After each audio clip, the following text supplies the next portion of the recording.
Bismillahirrahmanirrahim. Assalamualaikum warahmatullahi wabarakatuh. Alhamdulillah wassalatu wassalamu ala Rasulillah wa ala alihi wa sahbihi wa man walah. Amma ba'du. Anak-anak yang semoga senantiasa dirahmati oleh Allah Subhanahu wa taala. Alhamdulillah, bagaimana kabarnya? Sehat ya? Alhamdulillah, mudah-mudahan di rumah semuanya diberikan kesehatan oleh Allah Subhanahu wa taala, dihindarkan dari segala macam penyakit. Amin ya rabbal alamin. Baik anak-anak, pada kesempatan kali ini Ustadz Hajun akan menjelaskan materi untuk level 5 ya, materi untuk level 5. Materi untuk level 5 adalah surah Yunus. Ya, surat Yunus mulai dari ayat ke 98 sampai ayat ke 109 ya. Surat Yunus mulai dari ayat ke 98, ayat ke 90 sampai ayat ke 109. Nah, di ayat ke 90 sampai 109 ini kurang lebih 2 lembar setengah ya.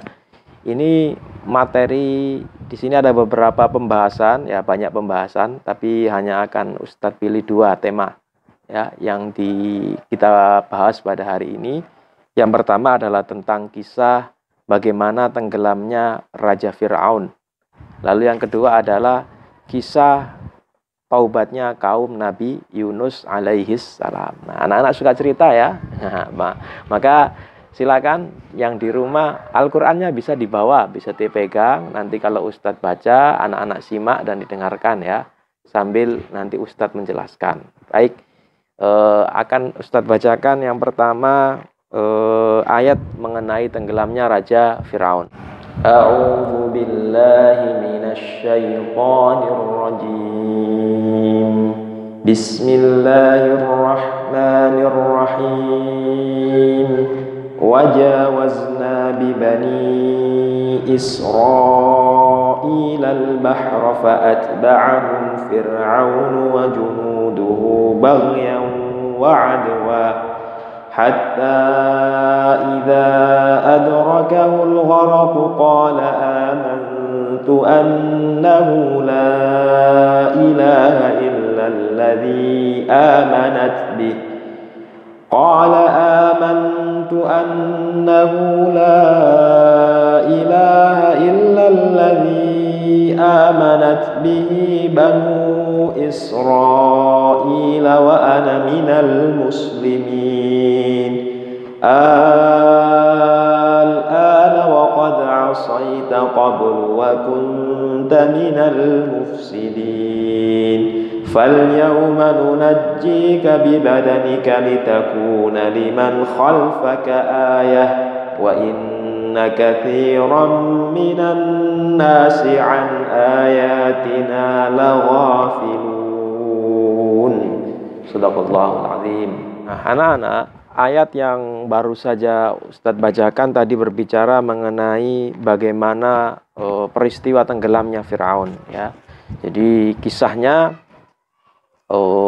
Raja Fir'aun ini mengejar-ngejar Nabi Musa alaihissalam dan Bani Israel yang waktu itu ingin dibunuh ya oleh Raja Fir'aun, karena Nabi Musa ini menyebarkan agama Allah, mendakwahkan rakyat Mesir agar beriman pada Allah Subhanahu wa taala. Tapi Fir'aun dan kaumnya menolak ya. Fir'aun dan kaumnya menolak, lalu memutuskan untuk mengejar Nabi Musa. Nabi Musa kemudian dan Bani Israel lari menuju Laut Merah. Ya, Laut Merah itu perbatasan atau laut yang ada di Mesir ya. Di situ meliputi wilayah ya, kalau berseberangan antara Mesir dan Arab Saudi ya. Atau kalau ke daerah utara itu nyebrangnya ke wilayah Suriah ya, wilayah Suriah. Nah, ketika hendak melewati Laut Merah, ternyata Nabi Musa dan kaumnya ini kebingungan, karena di depan mereka laut, di belakang mereka ada Fir'aun dan tentaranya yang ingin membunuh mereka, ingin menangkap mereka. Nah, pada waktu itu turun mukjizat Allah. Tongkat Nabi Musa itu diperintahkan agar dipukulkan ya. Kemudian Laut Merah pun terbelah jadi 2. Nabi Musa dan Bani Israel kemudian lewat. Nah, bersama mereka seluruh Bani Israel menyeberang, ya. Dan akhirnya seperti disebutkan di ayat ini, wajawazna bi Bani Israil al-bahra. Kami selamatkan Bani Israel, ya. Kami selamatkan mereka dari lautan. Maksudnya berhasil menyeberangi melewati lautan yang terbelah tadi. Sebaliknya, Raja Fir'aun dan kaumnya dan para tentaranya, bala tentaranya yang mengikuti mereka tenggelam. Fa'atba'ahu Fir'aunu wa junuduhu baghyaw wa adwa hatta idza adrakahul gharaq. Nah, hatta idza adrakahul gharaq, kita berhenti sampai di situ dulu. Fir'aun kemudian mereka mengikuti dan tentaranya baghyaw wa adwa dengan penuh kebencian, dengan penuh permusuhan, ingin menangkap mereka.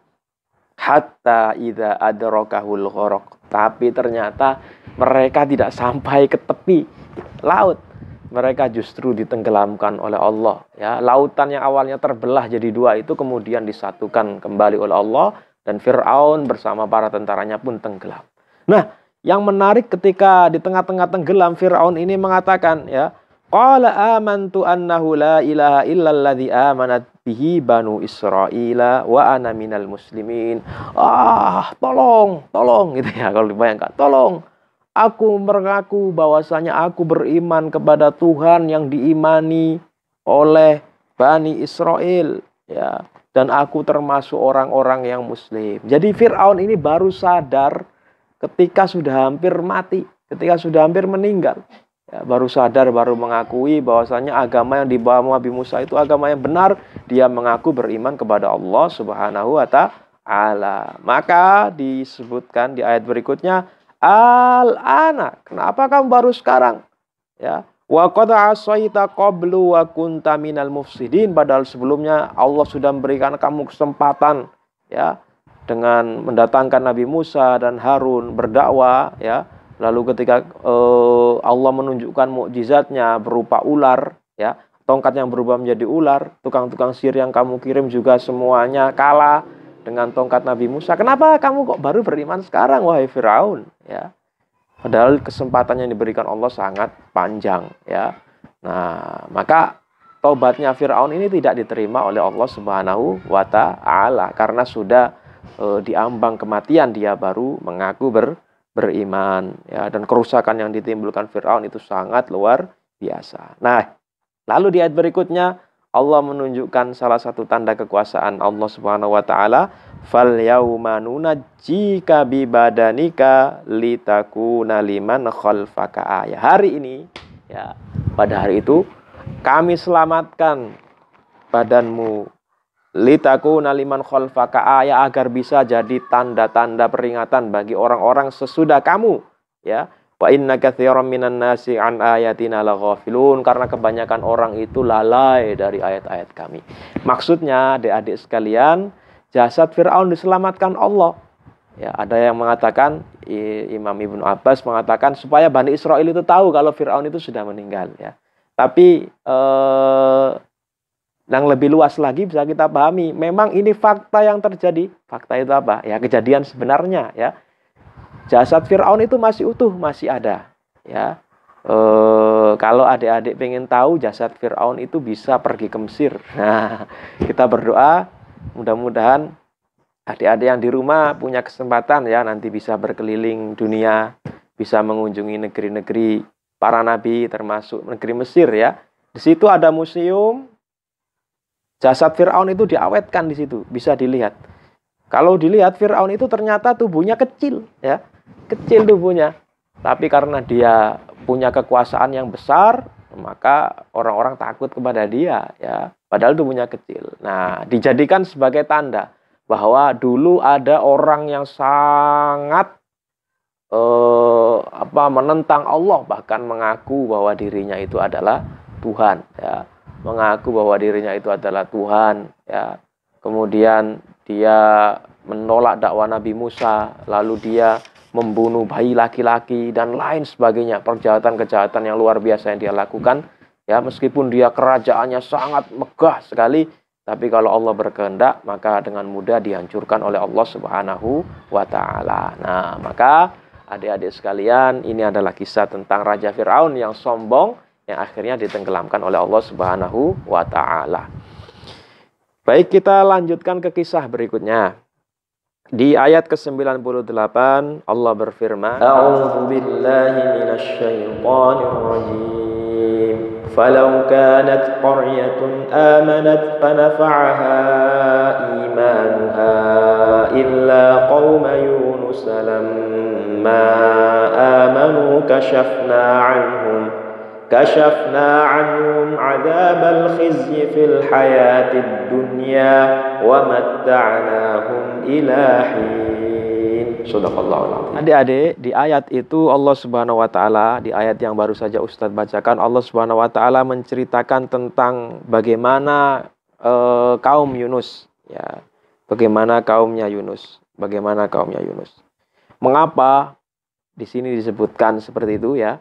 Mengapa tidak ada penduduk suatu negeri, penduduk suatu desa itu yang beriman, ya, sebelum kami turunkan azab, sehingga iman mereka itu bermanfaat bagi kaum mereka. Illa qauma Yunus, kecuali yang terjadi pada kaum Nabi Yunus.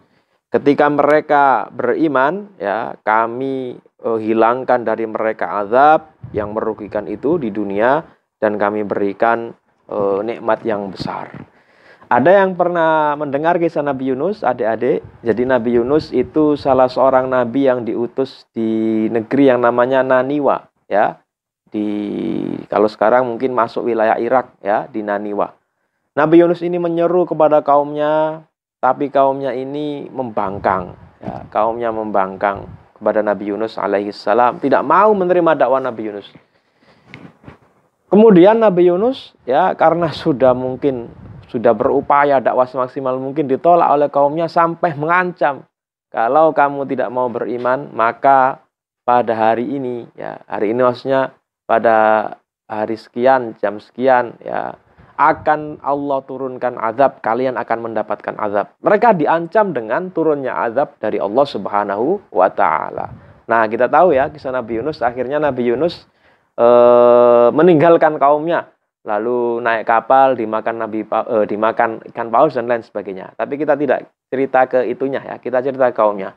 Ketika Nabi Yunus sudah meninggalkan mereka tentu saja menandai, ya. Misalnya tanggal 1 Juli tahun 2021 contoh misalnya, ya.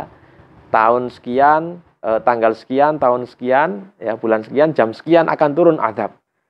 Kaumnya pasti menanti-nanti, penasaran, apa benar azab itu akan turun? Mereka tidak percaya sebenarnya. Nah, ternyata adik-adik, di hari yang dijanjikan itu ternyata ada tanda-tanda akan turun azab. Ya, disebutkan di beberapa kitab tafsir itu, ya, mungkin berupa hujan yang deras, ya. Dan tinggal beberapa mil, ya, beberapa kilometer lagi azab itu akan menimpa mereka. Ternyata mereka sadar, ya, ini kayaknya azab yang dijanjikan Yunus. Mereka kemudian keluar, para lelakinya, ya, mereka semuanya keluar. Ya, ada yang menyebutkan, ya, salah satu mufasir menyebutkan mereka datang kepada salah seorang ulama mereka yang masih ada di situ. Lalu para ulama itu menasihati agar mereka memohon ampun kepada Allah Subhanahu wa Ta'ala. Akhirnya mereka ketika melihat tanda-tanda azab itu, azabnya belum turun, adik-adik.